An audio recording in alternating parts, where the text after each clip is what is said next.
आणि जवळपास विदर्भाचा याच आठवड्यामध्ये कायापालट होण्याची शक्यता आहे। मराठवाडा आणि पश्चिम महाराष्ट्राचं देखील गणित या व्हिडिओमध्ये मांडलं आहे।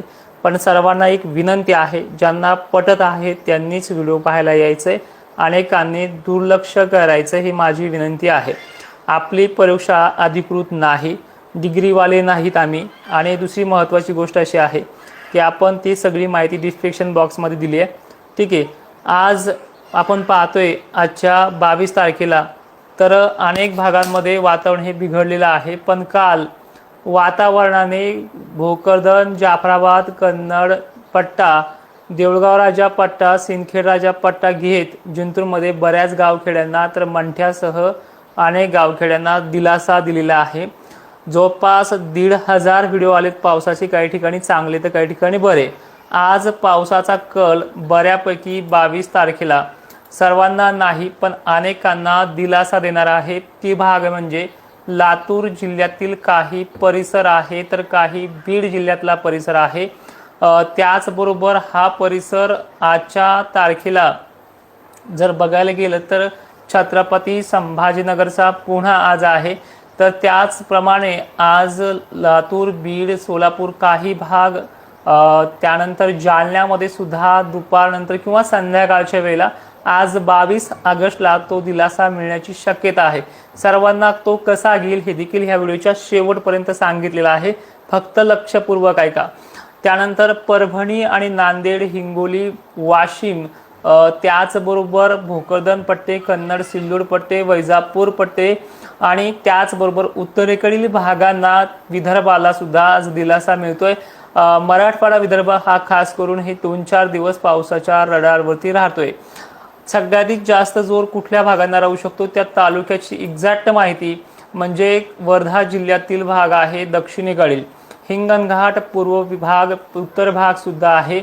चंद्रपूरला देखील आज मध्यरात्रीपर्यंत दिलासा मिळू शकतो। त्यानंतर भंडारा, नागपूर जिल्ह्याला सातत्य वातावरणाचं कायम असल्यामुळे या भागांना देखील ह्या 2-3 दिवसामध्ये तो फरक पडण्याचा अंदाज आहे। आता थोडं विश्लेषण अजून सविस्तर करण्याचा प्रयत्न करतोय। आज थोडे क्रॉस वारे असतील म्हणजे उत्तरेकडनं दक्षिणेकडे दिवस मावळता 4:30 वाजता किंवा संध्याकाळच्या 5-6 वाजता ढगांची क्रेज जी आहे थोडी उत्तर दक्षिण राहण्याचा अंदाज आहे। आणि काल 2 दिवसामध्ये जी गरमीची भाप झाली त्यामुळे ढगांची स्पीड जरा थोडी कमी राहू शकते आणि दुपारनंतर आलेल्या ढगांमध्ये धारा उतरण्यासाठी प्रवृत्त होऊ शकतं। यामध्ये प्रामुख्याने परभणी रडारवरती आहे, छत्रपती संभाजीनगर रडारवरती आहे, बीड जिल्हा देखील रडारवरती आहे पावसाच्या, माजलगाव पट्टे सुद्धा रडारवरती आहे, शिरूर, कासार तालुक्याचा काही भाग रडारवरती आहे, कडाष्टी, माजलसुंबा, लिंबा, गणेश, नांदूरघाट परिसर त्या रडारवरती आहे, अंबाजोगाई, केज, धारूर हा देखील त्या रडारवरती आहे आणि सोलापूरचे दक्षिण उत्तर भाग जे आहेत ते रडारवरती आहे, पश्चिम देखील आहे। पुण्यासह नाशिकच्या काही घाटमाथ्यांना जोर वाढतोय, कोल्हापूरला अनेक ठिकाणी हा जोर वाढण्याची शक्यता राहणार आहे। चंद्रपूर देखील संध्याकाळी उशिरापर्यंत आहे आणि नागपूर आहे। म्हणजे हे झालं 2 दिवसाचा अंदाज आहे, आजची तारीख पकडून धरू नका। आता सरळ सरळ जवळपास आपण हा अंदाज दिलेला आहे 22 ते 26 पर्यंत, पण पुढे 23 तारखेला हिंगोली, वसमत आणि परभणीला अजूनही उद्याच्या दिवशी जोर वाढतोय। आणि महाराष्ट्रामध्ये जर कायापालट होणार असेल आणि ते जर भाग जर आपण लक्षात घेतले तर खूप मोठी गुड न्यूज आहे। पण ती हिम्मत नाही राहिली त्या 15 तारखेच्या अंदाजाने की त्या छातीत ठोकपणे सांगू असं, तर यामध्ये ते होऊ शकतं। मॉडेलनुसार ती पद्धत खूप भारी आहे।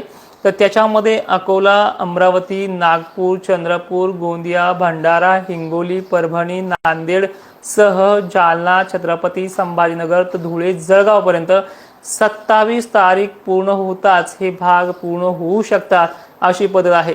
काही गावखेड्यांना चांदणभरी पावसापर्यंत देखील मजल जाऊ शकते। आता याच्यामध्ये वारे सुद्धा आहेत, पण त्या वाऱ्यांना गरमीची लेवल पाहता आणि थोडी मागच्या वाऱ्यापेक्षा त्याची स्पीड कमी पाहता हा दिलासा मिळण्याची शक्यता दाट आहे।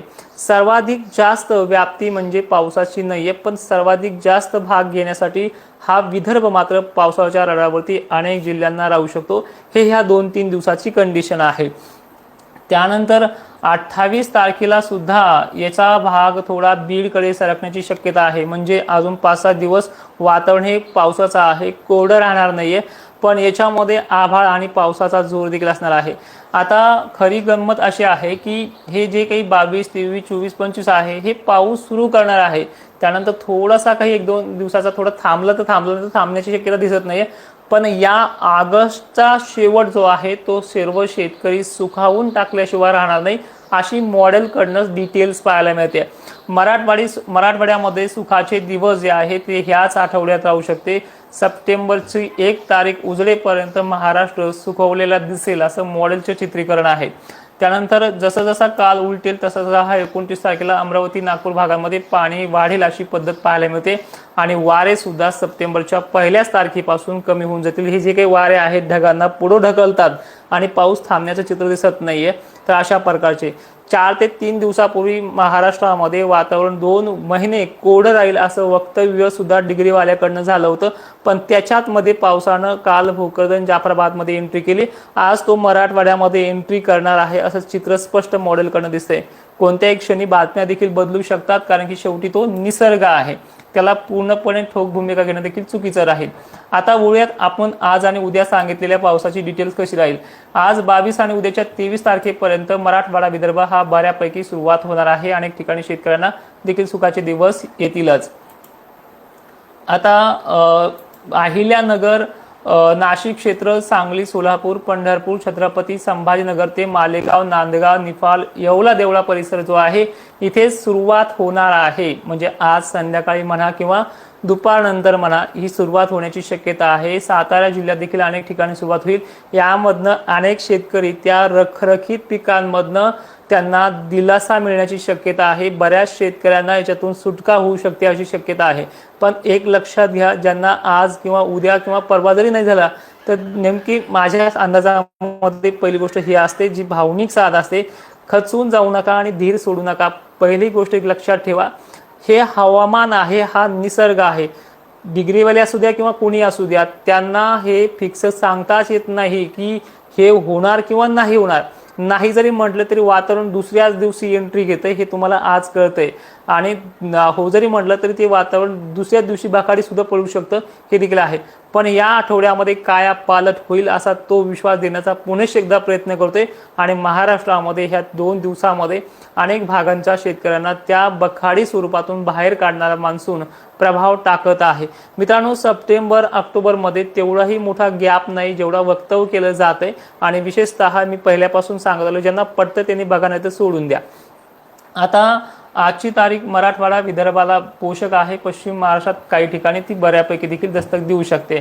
एवढीच विनंती असेल आणि सर्वांना विनंती आहे, घाबरले जाऊ नका, काळजी करू नका. उद्या नागपूर जिल्हा, चंद्रपूर, गोंदिया, भंडारासह अनेक भागांना दिलासा राहील. आणि महाराष्ट्रामध्ये ह्या 4-5 दिवसामध्येच सर्व शेतकरी सुखावला जाईल अशी कंडिशन मॉडेलनुसार व्यक्त केली जाते. तर अशा प्रकारे आहे. काल कुठे कुठे पाऊस झाला हे देखील कमेंटमध्ये करत चला. खानदेश, विदर्भसह मराठवाड्याला हे 2-4 दिवस खूप फायदेशीर आहेत. ज्या ठिकाणी सोयाबीन अत्यंत सुकते, देवाला एक प्रार्थना असेल त्या सोयाबीनच्या ठिकाणी तू लवकर जा आणि त्या शेतकऱ्यांना सुखी कर. जय शिवराय, धन्यवाद.